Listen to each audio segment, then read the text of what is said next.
Pension पे ससुराल। नोएडा के रहने वाले शिवकांत गुप्ता जी कुछ ही वक्त पहले अपनी सरकारी नौकरी से रिटायर हुए थे। शिवकांत गुप्ता जी की पत्नी का देहांत काफी पहले हो चुका था, लेकिन उनके दो बेटे प्रकाश और विकास उनके साथ ही रहा करते थे। प्रकाश और विकास काफी अच्छी नौकरी में थे और उन दोनों की पत्नी दिव्या और सुधा दोनों जॉब किया करती थी। कुल मिलाकर शिवकांत गुप्ता जी के घर में किसी चीज की कोई कमी नहीं थी। पापा जी, मेरी ना वॉशिंग मशीन ख़राब हो गई है और मैं प्रकाश को कब से कह रही हूँ एक नई वॉशिंग मशीन ला कर दे दे। अब आप तो जानते हैं ना, मैं नौकरी करती हूँ, मेरे लिए हाथ से कपड़े धोना आसान नहीं है। अरे बेटा, तुम खुद अच्छा खासा कमा लेती हो, फिर तुम्हें प्रकाश के आगे हाथ फैलाने की क्या ज़रूरत है। पापा जी, कमाती तो अच्छा हूँ, लेकिन वो क्या है ना, पिछले महीने गोल्ड में इन्वेस्ट किया था और अभी तो मेरे हाथ में 1 रुपया नहीं है। और प्रकाश मेरी बात सुनने को तैयार ही नहीं है। कोई बात नहीं बेटा, मेरी रिटायरमेंट के बाद मुझे अच्छी खासी पेंशन मिलती है। मैं तुम्हें वॉशिंग मशीन के लिए पैसा देता हूँ, बताओ कितने चाहिए। पापा जी, वैसे तो मैं सेमी ऑटोमेटिक मशीन खरीदने का सोच रही थी, लेकिन अब अगर आप दिलवा ही रहे हैं तो सोच रही हूँ बड़ी और महंगी वाली ले लेती हूँ। वैसे भी कोई चीज़ घर में एक ही बार तो आती है। ठीक है बेटा, जैसी मशीन तुम्हें लेनी है ले लो। और इस तरह से दिव्या अपने ससुर से काफ़ी सारे पैसे ले लेती है। ये बात सुधा को पता चलती है तो वो भी शिवकांत जी के पास पहुंच जाती है। अरे पापा जी, आपने तो भाभी को इतने सारे पैसे दे दिए, वो भी वॉशिंग मशीन लाने के लिए। हाँ बेटा, उससे ज़रूरत थी।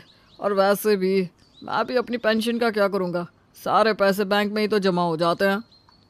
पापा जी, वैसे आपको नहीं लगता आपने गलत किया? क्यों बेटा, ऐसा मैंने क्या गलत कर दिया। अपनी बहू को पैसे दिए हैं और वो भी घर की कुछ चीज़ लाना चाहती है इसलिए। पापा जी, अब आपको पेंशन मिलने लगी है, आपको जब भी पैसे देने हैं आपको बराबर से दोनों बहुओं को देने चाहिए। आप भाभी को वॉशिंग मशीन दिला रहे हैं और मुझे कुछ नहीं। अरे लेकिन अगर तुम्हें ज़रूरत ही नहीं है तो मैं तुम्हें कुछ दिलवा कर क्या करूँगा। तभी वहाँ पर दिव्या आ जाती है। अरे सुधा, पापा जी ने मुझे ज़रा से पैसे क्या दे दिए, तुम तो यहाँ पर बातें बनाने आ गई। भाभी, मैं ना आपकी सब चालाकी समझती हूँ। आप और भैया इतने पैसे कमाते हैं, आप अपने पैसों से कुछ क्यों नहीं खरीद लेते? आपको पापा जी से पैसे लेने की ज़रूरत क्यों पड़ गई?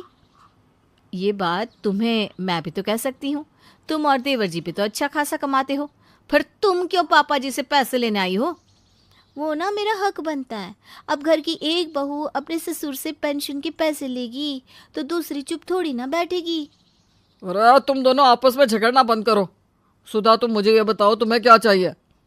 वो पापा जी, क्या है ना, मेरे किचन का माइक्रोवेव ओवन है ना, वो ठीक से काम नहीं कर रहा, तो मैं सोच रही थी एक नया वाला ख़रीद लेती हूँ। अभी एक लेटेस्ट आया है, थोड़ा महंगा है लेकिन बहुत अच्छा है। अरे लेकिन पिछले साल ही तो तुमने माइक्रोवेव खरीदा था, अभी इतनी जल्दी नया लेने की क्या ज़रूरत है। बस करिए भाभी, मैंने आपसे कहा क्या कि आपको नई वॉशिंग मशीन लेने की क्या ज़रूरत है? आपने फुल्ली ऑटोमेटिक वॉशिंग मशीन के पैसे पापा जी से क्यों लिए? आप भी तो सेमी ऑटोमेटिक खरीद सकती थी ना। ये कहकर सुधा वहाँ से चली जाती है। कुछ दिन और इस तरह से दोनों बहुओं में झगड़े होते रहते हैं। शिवकांत जी सुधा को भी उतने ही पैसे दे देते हैं जितने उन्होंने दिव्या को दिए थे। इस बात पर सुधा इतराती हुई चली जाती है। कुछ दिनों के बाद, पापा, बहुत दिन हो गए मैं और दिव्या कहीं घूमने नहीं गए। मैं सोच रहा था एक इंटरनेशनल ट्रिप लगा लेते हैं। हाँ हाँ बेटा, ये तो बहुत अच्छी बात है। तुम्हारी तो विदेश घूमने जाने की पहले से बहुत इच्छा थी, चले जाओ दोनों। लेकिन पापा जी, मैंने आपको बताया था ना, मैंने अभी बहुत सारा पैसा इधर उधर इन्वेस्ट कर दिया है। बस वही प्रॉब्लम आ रही थी कि पैसों का इंतज़ाम कैसे होगा। अरे बहू, तुमने इन्वेस्ट किया है ना, प्रकाश की तो सैलरी आ रही होगी। पापा, सैलरी तो आ रही है, लेकिन मैं आपको बताना भूल गया था, मेरे एक दोस्त ने ना मुझसे उधार मांगा था और मैंने अपने सारे पैसे उसे दे दिए। अरे तो तुम घूमने जाने का प्लान कुछ दिनों के बाद बनाओ। वो भी पॉसिबल नहीं है क्योंकि अभी हम दोनों के पास ही छुट्टियां थी। पापा जी, मैं ये कह रही थी कि अगर आप हमें टिकट के पैसे दे देते ना, मतलब वैसे आप ही कह रहे थे ना कि आपको पेंशन के इतने पैसे मिलते हैं जो आपके भी काम नहीं आ रहे, तो तभी वहाँ पर विकास और सुधा भी आ जाते हैं। क्या बात है, कहाँ घूमने जाने की प्लानिंग हो रही है? अरे कुछ नहीं, बस बाहर घूमने जाने का प्लान बना रहे थे। सोचा पापा तो रिटायर हो गए हैं, उनसे पैसे ले सकते हैं। हाँ भैया, बात तो आपकी बिल्कुल ठीक है। पापा, मुझे ना एक नई कार खरीदनी थी। अच्छा ठीक है ठीक है, मैं तुम्हारे विदेश जाने का टिकट करवा देता हूँ और विकास तुम्हारी कार भी दिलवा देता हूँ। वैसे भी बेटा मुझे पैसों का क्या करना है, मेरे बच्चे खुश रहे, मुझे तो बस वही चाहिए। लेकिन पापा जी, आपको नहीं लगता जैसे ही आपने हमारे विदेश जाने की टिकट करवाने की बात की, वैसे ही देवर जी और सुधा ने गाड़ी खरीदने की बात कही। अरे भाभी, आप तो बेकार का इल्ज़ाम लगा रहे हैं। विकास ने तो पापा जी से एक बार भी नहीं कहा कि मुझे नई गाड़ी दिलवा दो। पापा को खुद लग रहा होगा कि मेरी कार बहुत पुरानी हो चुकी है, इसीलिए वो मुझे कार दिलवाना चाह रहे हैं। और वैसे भी कार तो घर में सबके काम आती है ना। अरे देवर जी, आपकी बात नहीं कर रही हूँ मैं, लेकिन उस दिन जब मैंने पापा जी से वॉशिंग मशीन के पैसे लिए थे ना, तो दिव्या फौरन वहाँ पहुँच गई थी। मुझे लगता है ये हर बार ना ऐसा ही करती है। भाभी, आपको मुझसे परेशानी क्या है? पापा जी क्या सिर्फ आपके ससुर जी हैं? वो आपके लिए सब कुछ कर सकते हैं और हमारे लिए कुछ नहीं। देखो दिव्या और सुधा, तुम दोनों आपस में झगड़ा करना बंद कर दो। मुझे किसके लिए क्या करना है मैं अच्छी तरह से जानता हूँ। मुझे जिसे जो देना है वो दे दूंगा। और इस तरह से शिवकांत जी अपने बड़े बेटे प्रकाश के विदेश जाने के और छोटे बेटे की गाड़ी के लिए पैसे दे देते हैं। लेकिन धीरे धीरे शिवकांत जी के दोनों बेटों और बहुओं को उनके पेंशन पर घर चलाने की आदत पड़ती जाती है और वो अपनी सैलरी से 1 रुपया भी खर्च करना बंद कर देते हैं। कुछ दिनों के बाद दिव्या फिर से शिवकांत के पास आती है। अरे पापा जी, आपने वो दूध का बिल नहीं भरा? दूध वाला आया था, कह रहा था कि इस बार तो भाई साहब ने दूध के पैसे ही नहीं दिए। अरे हाँ बेटा, मैं तो भूल ही गया था। एक काम करो, मैं तुम्हें पैसे देता हूँ, तुम दूध वाले को दे देना। और पापा जी, वो पिछले महीने का सब्जी का बिल भी तो है ना, वो भी आ गया है। मेरा मतलब जितने भी रुपए की सब्जी आई थी वो मैंने लिख के रखा है, तो आप वो बिल भी पे कर देना। ठीक है बहू, और वो पैसे मैं तुम्हें ही दे देता हूँ। क्या सुधा, तुम्हें शर्म नहीं आती? महीने की सब्जी के पैसे भी पापा जी से मांग रही हो। भाभी, पहले आपको शर्म आनी चाहिए, क्योंकि दूध के पैसे आपने पापा जी से मांगे। अब जब आपको शर्म नहीं आती तो मुझे क्यों आएगी? अरे तो कौन सा सारा का सारा दूध मैं अकेले पी जाती हूँ?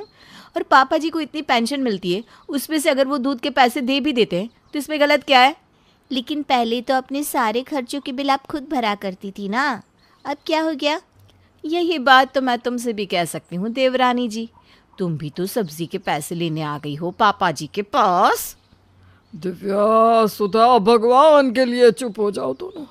तुम्हारे रोज रोज के झगड़ों से मैं बुरी तरह परेशान हो चुका हूँ। शिवकांत जी अपने घर में चल रहे दोनों बहुओं के झगड़े से बहुत परेशान थे। अगली सुबह वो मॉर्निंग वॉक के लिए घर से निकलते हैं और तभी उनकी मुलाकात उनके पुराने दोस्त अशोक शर्मा जी से होती है। अरे क्या बात है शिवकांत, आज तो बड़े दिनों के बाद दर्शन हुए तुम्हारे। अरे अशोक, तू भी तो आजकल यहाँ पर कम ही आता है। ज़्यादातर वक्त अपने बेटे के यहाँ रहता है ना। क्या करूँ यार, बेटा दूसरे शहर में शिफ्ट हो गया है, मैं भी यहाँ पर अकेला परेशान हो जाता हूँ। सब कुछ वैसा तो सब कुछ अच्छा ही है, रिटायर हो गया हूँ इसलिए मेरे पास बहुत सारा वक्त है।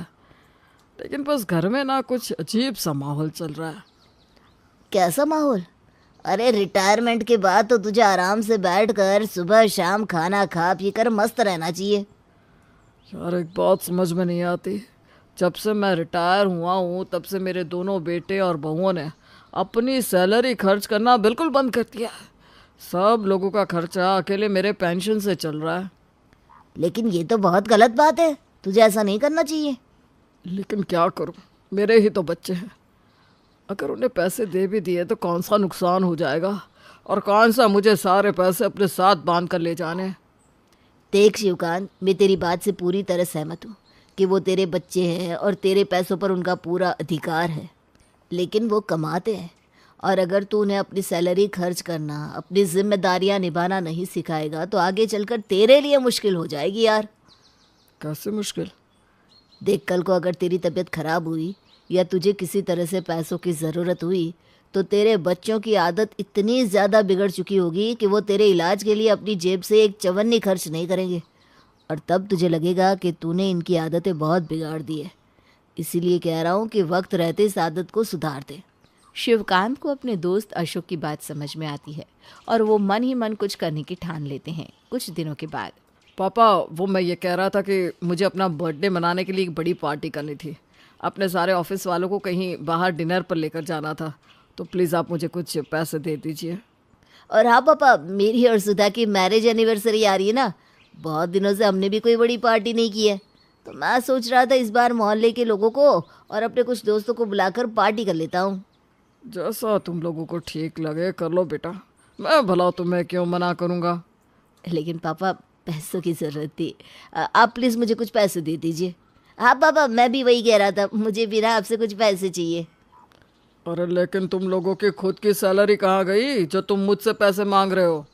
वो क्या है ना पापा, मैं सोच रहा था एक और फ्लैट खरीद लेता हूँ और उसी के लिए कुछ सेविंग कर रहा था, इसलिए अपनी सैलरी खर्च करना नहीं चाहता।